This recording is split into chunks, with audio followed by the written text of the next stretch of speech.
Hello student, आज के इस वीडियो लेक्चर में हम ग्रे बॉडी के बारे में समझने वाले हैं।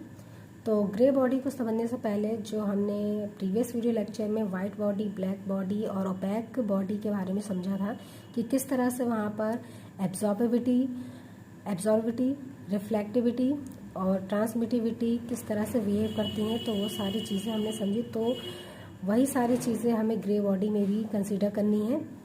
तो यहाँ पर सबसे पहले हम ये देखेंगे कि जो हमारा रिफ्लेक्शन होता है वो किस तरह से होता है। तो देखिए, रिफ्लेक्शन हमारा दो टाइप्स का होता है। पहला होता है रेगुलर, जिसे हम स्पेकुलर रिफ्लेक्शन भी कहते हैं, और दूसरा होता है हमारा डिफ्यूज रिफ्लेक्शन।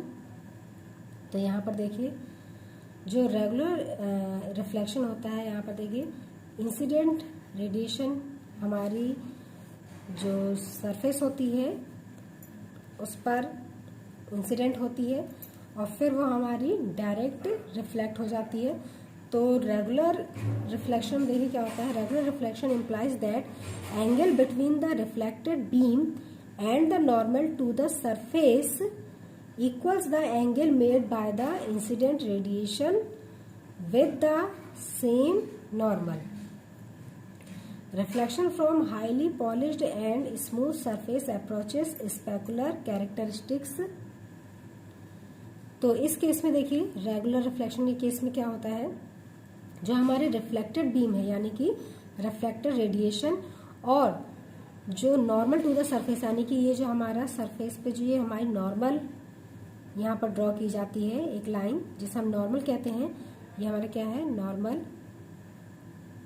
तो नॉर्मल और रिफ्लेक्टेड बीम या रेडिएशन के बीच में जो हमारा एंगल फॉर्म होता है, जैसे देखिए ये हमारा एंगल यहाँ पर फॉर्म हुआ है, तो ये एंगल जो हमारा इंसिडेंट रे और नॉर्मल के बीच में जो एंगल फॉर्म होता है तो उसके इक्वल होता है। यानी कि रेगुलर रिफ्लेक्शन के केस में इंसिडेंट रेडिएशन जब सरफेस पे हमारी अप्रोच करती है तो सरफेस से जो नॉर्मल एक हमारा यहाँ पर ड्रॉ किया जाता है, तो नॉर्मल और इंसिडेंट रेडिएशन के बीच का एंगल हमारे जस्ट इक्वल होता है रिफ्लेक्टेड बीम और नॉर्मल के बीच के बने एंगल के बराबर होता है। यानी कि दोनों ही एंगल बराबर होते हैं, इंसिडेंट रेडिएशन और नॉर्मल के बीच के और रिफ्लेक्टेड रेडिएशन और नॉर्मल के बीच के।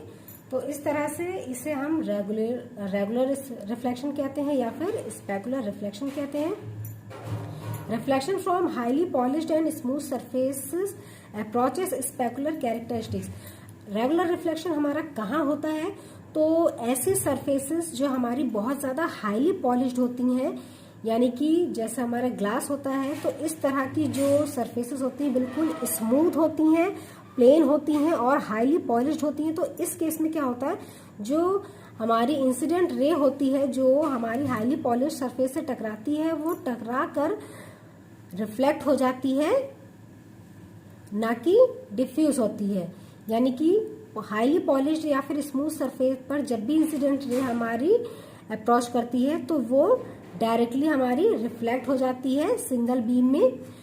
और इस कंडीशन में इंसिडेंट रेडिएशन और नॉर्मल के बीच का एंगल और रिफ्लेक्टेड रेडिएशन और नॉर्मल के बीच का एंगल क्या होता है, इक्वल होता है। तो इस तरह से जब दोनों एंगल इक्वल होते हैं तो ये केस हमारा किसका कहलाता है, रेगुलर रिफ्लेक्शन। अगला है हमारा डिफ्यूज रिफ्लेक्शन। तो जिस तरह से मैंने आपको बताया कि यहाँ पर हम स्मूथ और पॉलिश्ड सरफेस का यूज करते हैं अगर हमारा रेगुलर रिफ्लेक्शन है, तो वहां पर कौन सी कंडीशन हमारी, स्मूथ और पॉलिश्ड, हाईली पॉलिश्ड सरफेस की। इसी तरह से जो डिफ्यूज रिफ्लेक्शन होता है, यहाँ पर क्या होता है, जो हमारा इंसिडेंट रे होती है वो जब हमारी सरफेस पे अप्रोच करती है, सरफेस पे आके हमारी टकराती है, तो वो बहुत सारी डायरेक्शन में, डिफरेंट डायरेक्शन में क्या हो जाती है, स्कैट हो जाती है, यानी कि फैल जाती है, यानी कि उस रे का प्रकीर्ण हो जाता है। तो इस वजह से हम इसे डिफ्यूज रिफ्लेक्शन कहते हैं। In a diffused reflection the incident beam is reflected in all directions. Most of the engineering material have rough surfaces and these rough surfaces give diffused reflection. तो मोस्टली जो हमारी रफ सरफेसेस वाले जो object होते हैं, जो rough surfaces वाली हमारी बॉडीज होती हैं, वो रफ सरफेसेस पे हमारा जब भी इंसिडेंट रे यहाँ पर इम्पिंज होती है या टकराती है तो वो सभी डायरेक्शन में रिफ्लेक्ट हो जाती है। और रफ सरफेस होने की वजह से, यानी कि अनइवन सरफेस होने की वजह से बहुत सारी डायरेक्शन में हमारी जो इंसिडेंट रे है वो रिफ्लेक्ट हो जाती है, जिसकी वजह से हम इसे डिफ्यूज रिफ्लेक्शन कहते हैं। और इस केस में इंसिडेंट रे और नॉर्मल के बीच का एंगल बाकी किसी भी रिफ्लेक्टेड रेडिएशन, चाहे हमारा हम इस रिफ्लेक्टेड रेडिएशन को ले लें या फिर इसे ले लें, तो इन सभी के बीच के बने एंगल के बराबर ये नहीं होता है। यानी कि यहाँ पर जो एंगल बनता है इंसिडेंट और नॉर्मल के बीच में वो किसी भी रिफ्लेक्टेड बीम और नॉर्मल के बीच बने एंगल के इक्वल नहीं होता है। तो ये केस डिफ्यूज रिफ्लेक्शन हमारा किसके लिए होगा? रफ सरफेसेस के लिए। तो ये इस तरह से हमारा रिफ्लेक्शन होता है। आगे बात करते हैं हम ग्रे बॉडी की। If the radiative properties alpha, rho और T of a body are assumed to be uniform over the entire wavelength spectrum, then such a body is called gray body। तो अगर जो रेडिएटिव प्रॉपर्टीज हैं यानी कि absorptivity, reflectivity और transmittivity किसी भी बॉडी की अगर ये यूनिफॉर्म है, किस कंडीशन में? एंटायर वेवलेंथ स्पेक्ट्रम में, यानी कि जो एंटायर वहां पर स्पेक्ट्रम आपका प्रोड्यूस हो रहा है उन सभी की वेवलेंथ तक ये जो रेडिएटिव प्रॉपर्टीज है अगर वो यूनिफॉर्म रहती हैं तो इस तरह की बॉडी को हम क्या कहते हैं? ग्रे बॉडी कहते हैं। A grey body is also defined as one whose absorptivity of a surface does not vary with temperature and wavelength of an incident radiation. तो ग्रे बॉडी हमारी एक ऐसी बॉडी होती है जिसकी सरफेस की एब्जॉर्प्टिविटी चेंज नहीं होती है, ना तो वो टेम्परेचर के इफेक्ट से चेंज होती है, ना ही इंसिडेंट रेडिएशन की वेवलेंथ के अकॉर्डिंग वो चेंज होती है।